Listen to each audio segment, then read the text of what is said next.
Welcome, everyone, to the 30-minute Midas Touch from beautiful Dyersburg, Tennessee at the Herb Welsh WrestlePlex. Now, here is pound for pound and inch for inch, the best of the best in professional wrestling today. A wrestling genius worth his weight in gold. The Golden Boy, Greg Anthony. Welcome, everybody, to the fourth episode of the 30-minute Midas Touch. I am your host, the Golden Boy, Greg Anthony, and with me, as always, is my co-host. He is the master of the moss-covered three-handled family credenza, Mr. Mark Tipton. Well, thank you for that introduction. I don't know if I can live up to those kind of credentials, but I do appreciate the introduction anyway. It's good to be with you once again for another podcast here. I'm always excited to be here. And this week, one of the things what I'd like to discuss with you and what we're getting ready to discuss is the timing of things. In life, as in professional wrestling, both, it's fair to say in both cases, timing is everything. Absolutely. And kind of the basis for this particular episode is this great story that I've heard over the years, and it's been told a couple different times on several different things, and I'm going to go through it. But it illustrates perfectly how timing is everything, especially in professional wrestling. So let's go back to 1987. Ricky Steamboat wins the Intercontinental title from Randy Savage in one of the greatest matches of all time, right? WrestleMania 3. And so Steamboat wins the title, but then I guess he understands that he's got a young child at home or his wife's pregnant or whatever the case may be, but he decides to put in his notice and he's going to go home. So that leaves the void of, well, who do we put the Intercontinental title on? So the office kind of thinks about it and they decide they're going to put it on Butch Reed, natural Butch Reed, which Butch Reed is an amazing talent. It would have been a great run. The problem is that they decided to do it on the last night Steamboat was going to be in the Boston Garden, and they decided to put it on Butch Reed. Well, Butch Reed no-shows. And there's been, Butch has come out and talked about many different situations of why this happened or why he wasn't there. It wasn't his fault, whatever it may be. But Butch Reed was not there to win the Intercontinental title. So, and this is Steamboat's last night. And so they have to do a switch. So they're thinking, who do we need to do a switch to? And apparently Hogan and Vince were talking, and as they're talking, Honky Man turns the corner. And Hogan goes, well, what about Honky? Honky Tonk Man would be perfect for this, kind of thing. So that's what they did. They went with Honky Tonk Man. So then the scenario goes that, well, they were actually putting it on Butch to get it to Savage, because they were promised Savage this big babyface Intercontinental title run. So when they go to tell Honky, hey, listen, we want you to put over Savage. Apparently they had a meeting with the two, and we're going to do this, and with you, Savage. And apparently they turned to Honky and said, we'll build you back up. Kind of a disrespectful kind of thing to Honky Tonk Man. So Honky Tonk Man, being the businessman that he is, decided, well, I'm not going to put him over then. Right? If this is my one shot at whatever, and there's no guarantee of anything on the backside of this, I'm going to make the most of this. Right? So he decides I'm not going to put him over. So then the office says, well, we've already promised Randy Savage this big babyface run. What do we have to do? Right? So then they say, well, why don't we make Savage's babyface run for the world title? Right? So then Savage becomes the world champion. So then it becomes a scenario of, and that's at WrestleMania 4. So then the situation becomes, we had actually promised the title to Ted DiBiase. So what do we do with Ted? So then they come up with the idea, well, Ted, your character wouldn't want to be the world champion. He would have his own title. He would be the $1 million champion. And that's where the $1 million title came from. So if you look at this one instance of timing,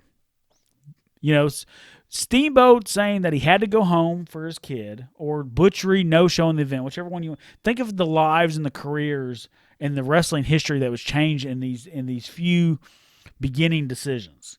It's almost mind-boggling to see, and that's kind of the way professional wrestling really is. It is timing is everything. Timing is everything in the ring. Timing is everything with politics. Timing is everything with everything inside and outside the business. So that's kind of the basis for what we're talking about today. And to me, that is the the epitome of story of this is what we're talking about. Well, that is a remarkable story. And as I was sitting there thinking, we were talking about how it impacted those people, but I thought just the people you listed off, with the obvious exception of Butch Reed, there were tremendous implications for the career. The Honky Tonk Man, who became champion on a whim, is still to many regarded as he self-proclaimed, the greatest Intercontinental Champion of all time. And then the Macho Man, he went on and became the WWE Champion at WrestleMania 4, which is, I remember, took place in a tournament at that WrestleMania. And to me, it was one of my favorite championship victories because it was multiple matches that he had to go through to become champion. That was very impressive. And then the $1 Million Championship is synonymous with Ted DiBiase. It is obviously his, and it is still recognized. I still see references to it today. And all that happened because one individual was unable to appear. And that's the way it happens for a lot of us too. Like people get opportunities because you show up. You understand? And if you're unreliable or this happens or that happens, that it becomes someone else's opportunity. And that's kind of the same thing that people have asked me. Well, Greg, how did you get hooked up with Bobby Eaton when me and Bobby Eaton were a tag team for 2 years and we were called Midnight Gold? Well, a lot of people wonder, well, how did that happen? Well, Bobby was moving to the area. He was moving to Arkansas, but Arkansas, Tennessee area. And basically what he wanted to do was he actually wanted to tag with two guys. He actually wanted to tag with someone in Arkansas and he wanted to tag with someone in Tennessee and kind of give them the rub. So, and he was getting near the end of his career, so he was having trouble working singles matches, but tag matches obviously being his specialty, and being Bobby Eaton, he could still do very well in tag matches. So he really wanted to do a tag gimmick with two young guys. Whether this was Brian Thompson's idea or whoever's idea it was, that was the plan. So when he first thought of it, it was supposed to be two guys. Well, they picked a guy in Arkansas, and luckily Coach BT actually suggested me for the Tennessee spot, right? So we were going to have an Arkansas guy and a Tennessee guy, and I was the Tennessee guy. Well, somewhere in between everything, somebody had said something to the Arkansas guy and didn't think it was a good idea for him and kind of got in his head, and he turned down the opportunity to be Bobby Eaton's tag team partner. So guess what happened? I took both spots. So I became the sole guy benefiting from this thing. And that's what we talk about. Timing is everything. You understand? Like, because I was in the right place at the right time and I said yes to an opportunity, I ended up with double the opportunity. And instead of tagging just in Tennessee, we tagged all through Arkansas and did stuff all over the place. And like I said, we tagged for 2 years. So timing is everything. Okay, well, I'm trying to deal with the idea of someone thought it wasn't a good idea to tag with Bobby Eaton. You have now you've blown my mind. You've thrown me off there. I'm trying to imagine a scenario under which that would be true for anybody. Bobby Eaton, a remarkable wrestling career by any measure. Obviously known as a tag team specialist, but remarkable. And his professionalism and what he wanted to do in this tag team, what he was looking to do. He was looking to benefit someone else. And you obviously took advantage of that opportunity and made the most of it. Yeah, absolutely. I mean, I've said it before, like, without Bobby Eaton, I don't know if we're here right now and I'm the same Golden Boy Greg Anthony, because he set my career on a different trajectory than would have been possible otherwise.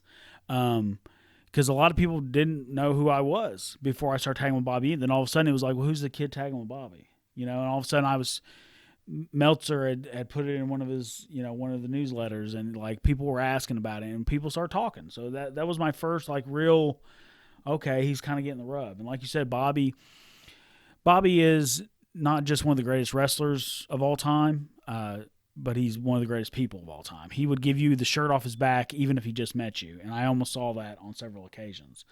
And what he did for Midnight Gold and for myself was he never allowed me to take a pin the entire time we teamed. If a promoter came in and said, hey, we'd like you guys to, go under to this team, we'd like to beat Greg with this, that kind of thing, Bobby would pipe in and go, no, we're not beating Greg, we're beating me. And sometimes the promoters would be shocked and like, okay, absolutely. And sometimes they'd actually try to argue a little bit and be like, well, we want to beat Greg. And he's like, we're not beating Greg ever. You know what I mean? And like, I would, the people would walk away and I'd say, I'd thank you so much, that kind of thing. He said, this is for you, like, it's not going to hurt me to ever get pinned ever again. You understand? We want people to know who you are and what you're doing, things like that. This has helped to give you the rub. Once again, and that was timing. I don't know if Bobby would have done that 20 years earlier, but here we are. We're on the backside of his career, and he's on his way out, and he understands all the people that helped him like that and put him over and put him in positions like that. And here's his opportunity to give back. And I was the recipient of that. Well, as I was listening to you describe that situation, the word that came to my mind was professionalism. What you just described being portrayed by Bobby Eaton, aside from being a good human being outside of it, as a professional wrestler, he was demonstrating tremendous professionalism. You were talking about how he wanted to take the pin so that it did not happen to you. But I did think if whoever was getting the pin on Bobby Eaton, it would mean a great deal to that person to say, hey, I pinned Bobby Eaton. And so you're looking at a win-win situation. He got what he wanted. He protected you. He got to help elevate whoever you were facing. So that's a benefit to them. And so to me, and at that point in his career, it sounds like an ultimate example of professionalism in professional wrestling. Yeah, I mean, absolutely. I mean, and that's what I said. Bobby Eaton is widely considered one of the nicest guys in professional wrestling, and this is a prime example of it. You know what I mean? And because of my association with Bobby Eaton, another, magically timed thing happened for me, and that was when we were tagging. I took a singles booking in Arkansas. And it was one of those shows, like I said before, it was a bullshit show. We get to the show, and, like, the guy hadn't really promoted it. So there's, like, 12 people there, right? And, of course, he gives the old promoter speech of, well, guys, the house is down, If you guys want to stay and wrestle, you can, but I can't guarantee you a payoff, that kind of thing. And me being who I am, I of course, said I'll wrestle because I'm here. I drove all this way. I love wrestling. I'm not going to go home without wrestling, at least getting some ring time or whatever it is. And Matt Riviera was on this show, and this is the first time I'd ever met Matt. And I obviously heard about him because he had been on the Megan Wants a Millionaire show, and like he'd been wrestling, a couple years, and I knew of him. We knew of each other, and actually he wanted to book the Midnight Express for his shows. But obviously, Midnight Express was all broken up at that time, all over the country, and Bobby was in Arkansas, and me and him were tagging. But he didn't know me, right? He knew Bobby, and he wanted Midnight Express, which is understandable, right? So we're on this show, and like I said, I work first match. I work this kid that's had less than 10 matches, I'm guessing. I'm pretty sure that's what it was. And, I have the match. Had a really, really good solid match with the kid. I come to the back, and Matt looks at me and goes, how long have you been training the kid? And I go, he's not my kid. He's so-and-so's kid. I just met him, like an hour ago, 40 minutes ago, whatever it was. And he goes, you went out there and you had that match with that kid who's that green, and you've never met him before? And I said, yeah. And from that point on, Matt Riviera booked me on everything he ever had. And as you know, that ended up being Traditional Championship Wrestling, which was on national television. We were in 50 million homes at one point, and CWA and all the great stuff he did in Arkansas with that. But like, because I took one bullshit booking in Arkansas, I ended up getting all these major opportunities. He put me in the ring with so many amazing talents, the Matt Hardys, Zach Gowans. A lot of my resume is coming from working for Matt. because he believed in the Golden Boy Greg Anthony, and timing wise, it just so happened to be we were in the same place at the same time. So that's why I tell guys, like when guys, young guys especially, when they go, well, I'm not leaving my house unless I get X amount of dollars. Well, then sit your ass at the house. You know what I mean? Like if you're not in this business to, one, get better and to wrestle, you understand, then, you know, you're in the wrong business. You know, so I took a chance on a booking. And, you know, like I said, I didn't get paid that day. You know, and there was 12 people in the crowd, so we know it wasn't like we set any records or changed the world or anything like that. But, you know, it became such a huge opportunity for me because of that one booking.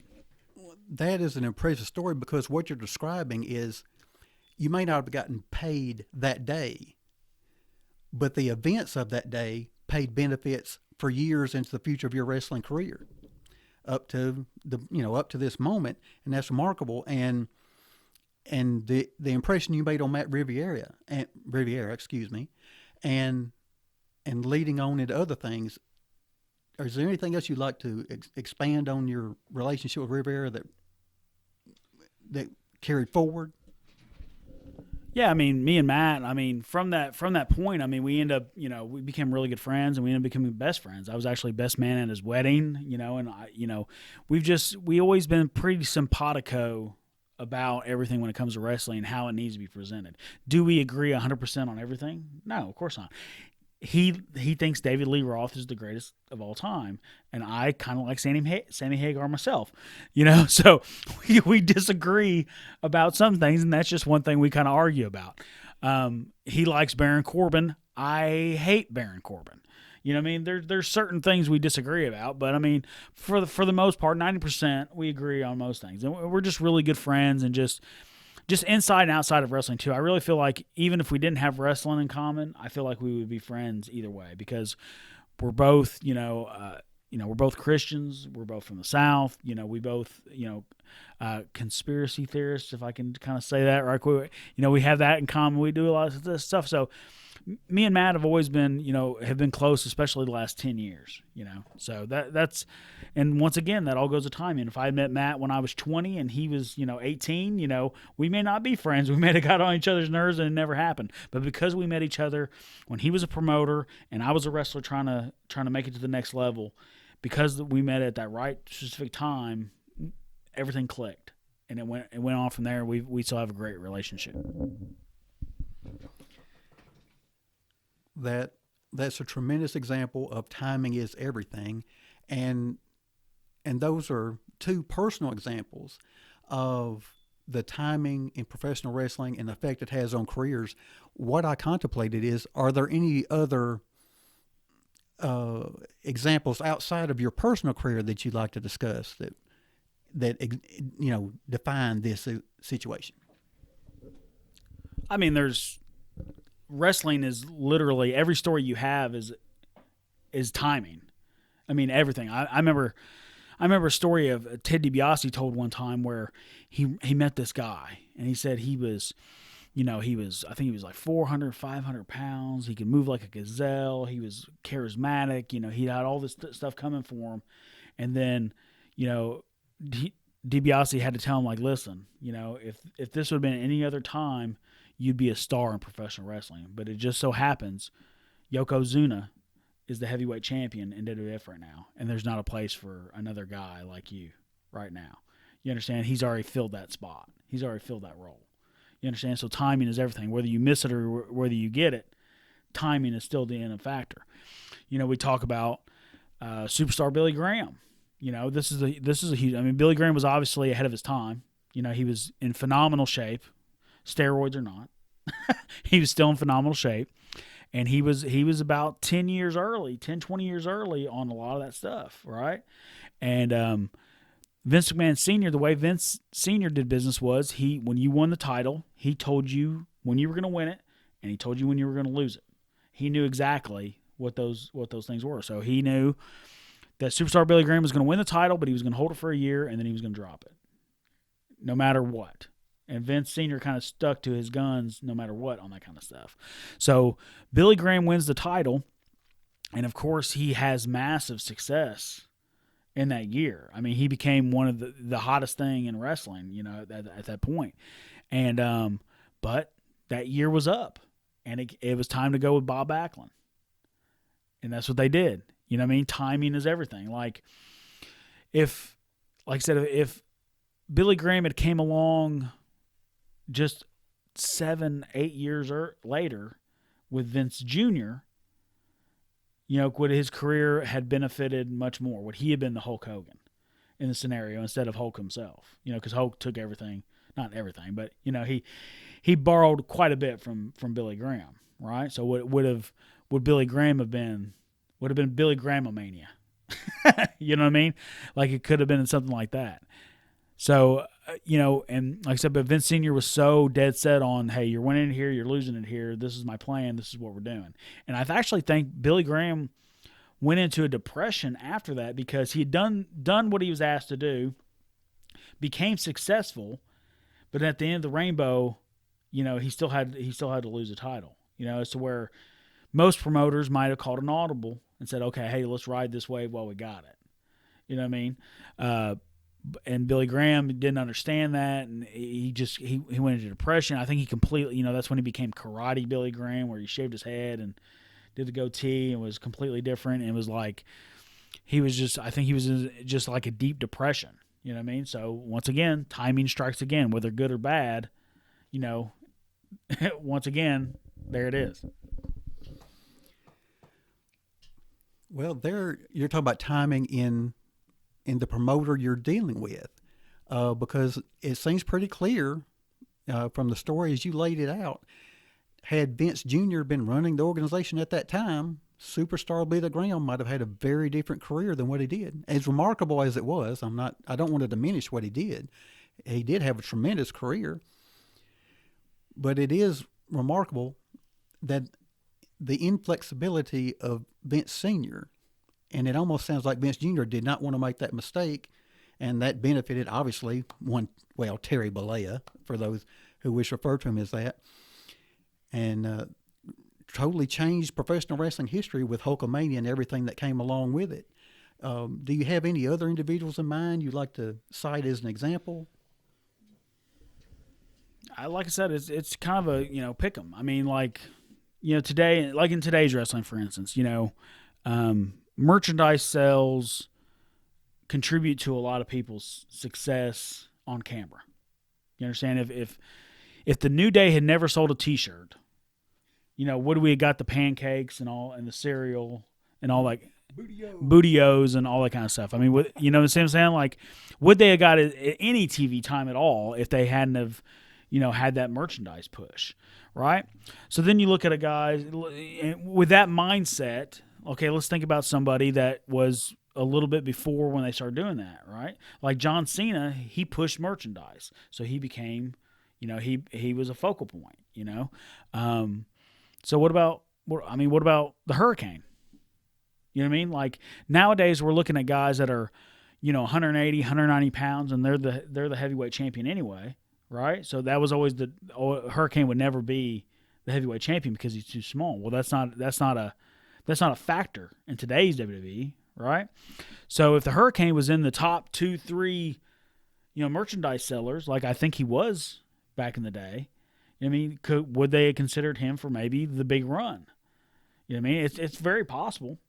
You know what I mean? So we're talking about a guy that, you know, just 10 years, you know, 10 years difference, and we could have seen something completely different out of his career.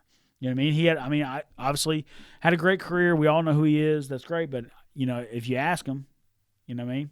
Could I have been? You know what I mean? Especially in the scenarios we're talking about. You know, yeah, we talk – like I'm personally of the opinion that I want the heavyweight champion to be a heavyweight.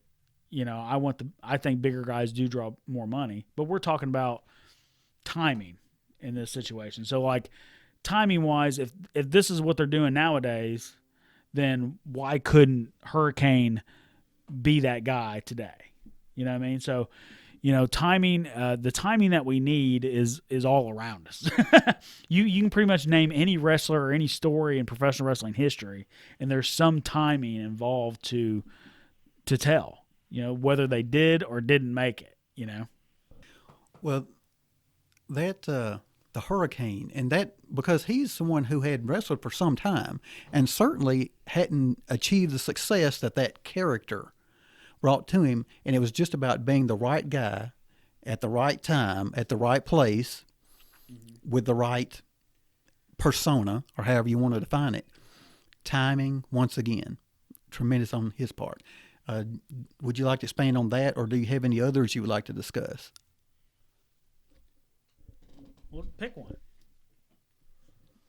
Well, let's trivia me a little bit. Just pick someone random. Just pick an individual at random, and see if timing might have impacted their career. Yeah.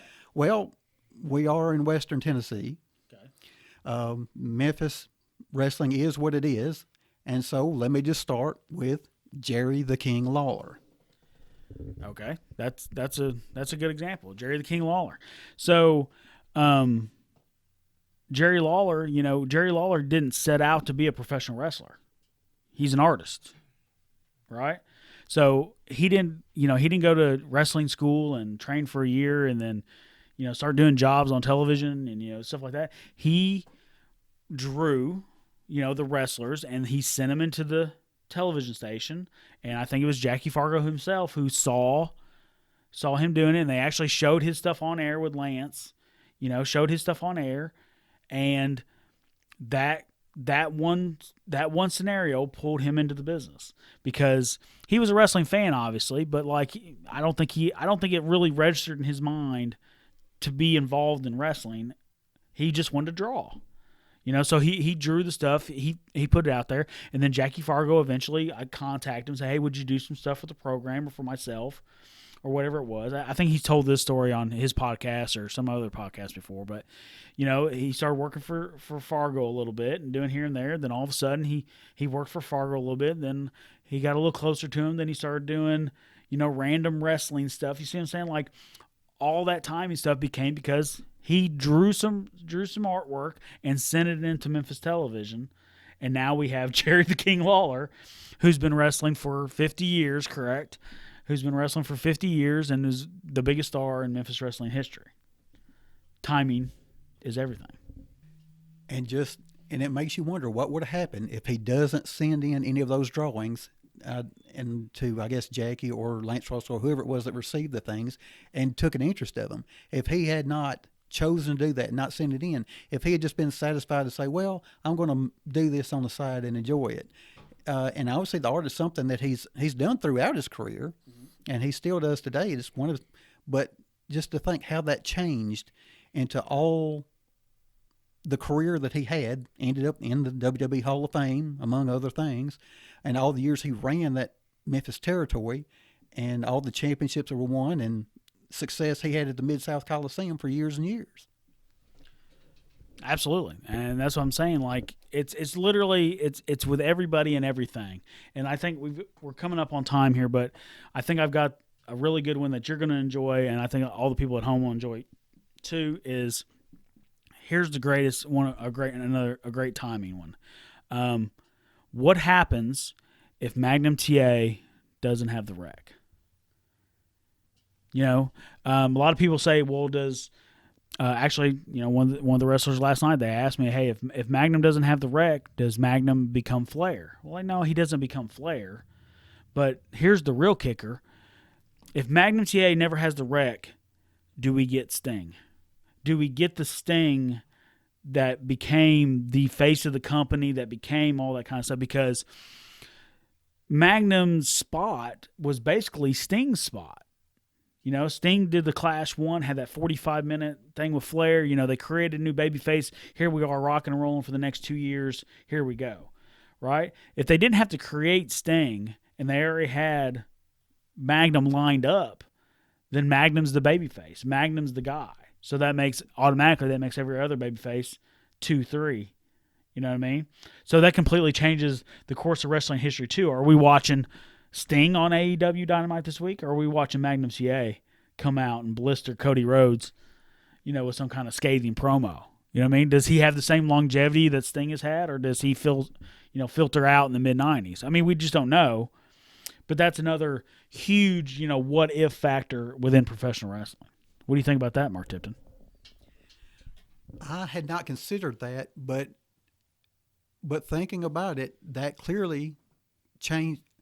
Sting's career could have been remarkably changed. He, for all honesty, he may have ended up in the WWE the way the Warrior did, because they had been a tag team prior to that. He may not have been it. And this is an individual who became known as, well, up until his later years, the most famous professional wrestler who never worked for Vince until the run around WrestleMania 31 and so forth. And all that could have been changed by the happenstance of an automobile accident. And God works in mysterious ways. We never know what it is, but I mean, I think that's a huge what if I think that's one of the biggest what ifs in professional wrestling. And I'm glad we got to cover it here on the 30-minute Midas Touch. But our time is up. Like I said, we will never be ever 30 minutes on the dot. We're going to be a little under, most time a little over, but as promised, we are in and around 30 minutes. And I want to thank my co-host, the master of the moss-covered three-handled family credenza, Mark Tipton. And to everybody out there who enjoyed the 30-minute Midas Touch, we will see you next week right here. Woo!